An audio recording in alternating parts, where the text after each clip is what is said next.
Riscos de novo, riscos e recompensas.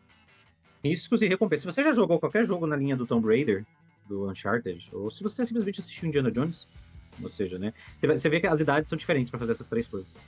Você sabe que existe um motivo pelo qual as pessoas invadem as ruínas antigas, que estão cheias de armadilhas e perigos, que é basicamente roubar civilizações, roubar a história daquele povo para vender ou para exibir num museu em outro país colonizador. Mas não são só esses tesouros que vão justificar esses perigos. Então eu acho que quando você estiver planejando apresentar um lugar misterioso para seus personagens, e assim, novamente, 90% das vezes quando você estiver apresentando um lugar misterioso para seus personagens no RPG, o seu objetivo é que eles tenham algum tipo de interação com esse local. Né? É muito estranho se do nada você bota assim, o bardo tá lá falando da fonte da juventude. Tá falando só casualmente, só, né? Não precisa fazer nada com isso não, só segue sua vida só. É curioso essa história, o bardo é muito bom mesmo, bom contador de história. Beleza, vambora. É raro que você faça isso. Então, você tem que estar pensando também por que diabos as pessoas deveriam estar dispostas a ir até lá, correr todos esses riscos que você está planejando cuidadosamente para eles.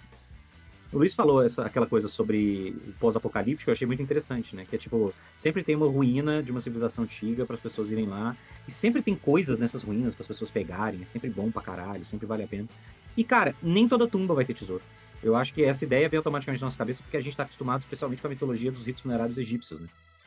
Que, nossa, os caras iam lá e eram enterrados com as suas posses, e por isso faz sentido que a tumba esteja com ouro, com essas coisas e tal. Só que tem muito mais civilizações que não fazem isso do que civilizações que fazem isso. A gente não faz isso, esse não é um hábito atual. Raramente você vai encontrar alguém, enterramos a vovó com tudo que ela tinha. A gente sacou lá o dinheiro, botou no caixão e enterrou. É raro, assim, as pessoas normalmente não fazem isso. Existe testamento, existe herança, existe outras lojas. Então, assim, quando você estabelece que há motivos para acreditar que há tesouros a serem roubados em umas ruínas de um mausoléu qualquer, você está fazendo world building porque você está estabelecendo com isso que a cultura de quem quer que tenha sido enterrado ali, por algum motivo, justifica enterrar coisas de valor junto com o cara. Por que eles fazem isso? Qual é a relevância disso? Por que aquele tesouro está lá? E isso é importante, essa parte da recompensa, mas isso é importante para você calcular o risco. Porque às vezes você fala, não, o importante é só que ele seja enterrado com ouro, depois tudo bem. Então faz sentido que depois as pessoas simplesmente vão lá, abram e peguem o ouro. Não, ele precisa desse ouro para sempre, porque é isso que ele vai pagar o aluguel lá no além. Então, então nesse caso a gente não pode deixar roubar o cara. Então nesse sentido faz sentido a gente ter proteções mágicas, faz sentido a gente ter armadilhas. E também faz sentido que as pessoas daquela cultura, se não é uma cultura de um império que sofreu apocalipse, que elas não gostem da ideia de alguém roubando as tumbas delas. Né? Tipo, não, agora a gente chegou aqui nessa cidade e a gente ouviu falar que tem um mausoléu e as pessoas vão cara, mas é um mausoléu. Não é porque ele existe que você pode roubar ele, entendeu? Por favor, respeite as nossas tradições. Então, assim, existe um balanceamento entre recompensas e riscos relacionados a um lugar misterioso. E normalmente um lugar misterioso ele tem que ter alguma carga de perigo para ele ser relevante e ser interessante na sua história. É muito esquisito você falar assim, não, é um lugar misterioso por quê? Cara, porque tem um pôr do sol da hora. Foda-se, ninguém liga. Nossa, é muito bonito o pôr do sol, é misteriosamente bonito. Assim, você olha e fala, caralho, é o pôr do sol mais bonito que eu já vi. Mas aí como é que chega lá? Nossa, tem que lá nadar num rio cheio de crocodilo. Rio assim, então não vou, foda-se, é bonito pra caralho o pôr do sol, mas não vou correr isso. E isso, assim, essas recompensas, elas não precisam ser físicas, né? Não é pôr do sol é um exemplo radical. Mas quantas histórias de terror a gente conhece que começam com, não, esses jovens aqui, foram no prédio lá do hospício abandonado, passar a noite, diz que é assombrado lá porque eles querem provar que eles são corajosos. Ou então eles querem provar que não tem nada lá. E chega lá, tem fantasma, eles são mortos e tal. Tem uma recompensa. Ele não tá correndo esse risco à toa. Existe uma recompensa não física. A ideia de que o cara vai ser respeitado pelos outros, ou ele vai mostrar que ele é machão, que ele é corajoso. Isso é uma recompensa, de certa maneira.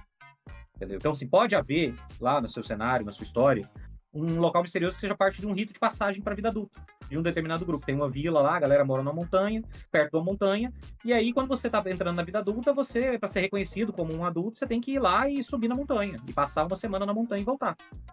E aí esse risco precisa fazer sentido também, porque a recompensa é esse reconhecimento. Mas se a taxa de mortalidade do ritual da montanha da puberdade for 50%, ou seja, metade dos adolescentes que vão para lá morrem, é bem provável que esse ritual dali a pouco comece a ser abandonado, porque tá faltando gente. Claramente a recompensa é muito pior do que o risco. O risco não compensa a recompensa. Então esse balanceamento, quando você pensar em apresentar o seu cenário, esse lugar misterioso, ele tem que ser delicado. Se você tiver muito risco para pouca recompensa, ninguém vai querer passar o sufoco. Se tiver muita recompensa para pouco risco, pra pouco risco, a recompensa acaba, né? Não, tem um tesouro lá. Aí você chega lá, todo mundo já dilapidou essa merda. Todo mundo já veio aqui. Já o tesouro tá exaurido. Não, quem sobrevive à montanha da puberdade é particularmente reconhecido. Mas todo mundo sobrevive. Foda-se, então. Então é um ritual bosta. Tipo, não, você vai lá, acampa com seus tios, toma lá uma bebida alcoólica qualquer, conta as piadas de peido e De tiozão. volta. Foda-se, Das entendeu? Fenícia, as piadas da Fenícia. Esse local não é misterioso, ele vira o centro maçom da piada, né? Que é tipo, o que que acontece aqui? Não, ninguém pode contar. Então, assim, tem que ter um balanceamento entre os motivos, entre o risco e a recompensa quando você quiser introduzir um local misterioso para as pessoas irem. Porque o tesouro, a questão do tesouro é justamente o valor dele está associado ao risco que você quer. Você está disposto a assumir para poder ficar com ele, né? Senão, igual você falou, fica mundano, fica uma coisa comum. Então, riscos e recompensas de lugares misteriosos geralmente estão associados, aí a gente junta praticamente tudo que a gente já falou até agora, a lendas, a relatos sobrenaturais, a qualquer outro tipo de coisa, mitologias que atestam que aquele lugar existe e que tem uma coisa legal lá. Tipo assim, esse lugar é Atlantis. Atlantis afundou, tá no fundo do oceano. Se você quiser pegar as coisas que tá lá, você tem que mergulhar até lá embaixo e tentar encontrar ela lá no fundo. Mas tem lá, sei lá, tecnologia que na época era super avançada, ou que até para os dias de hoje era super avançada. Então você vai ter lá, sei lá, um submarino de raio laser.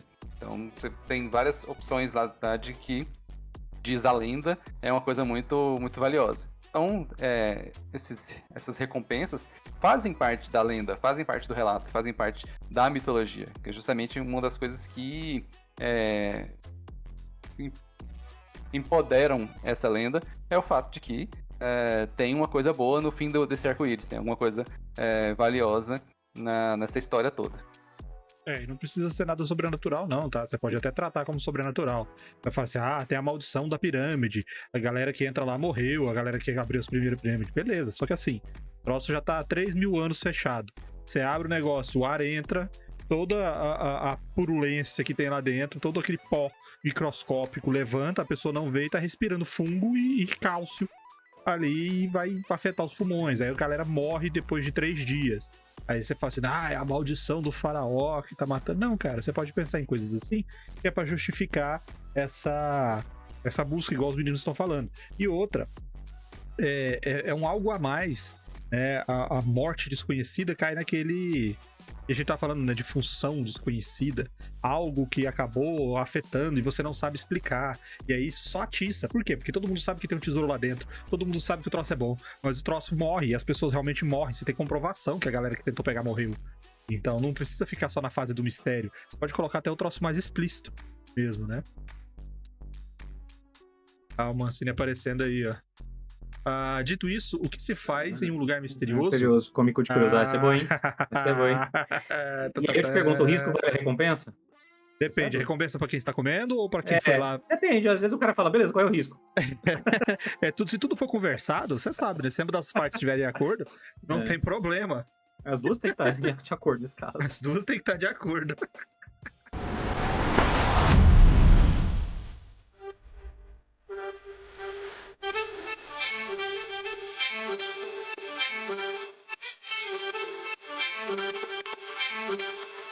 Thank you.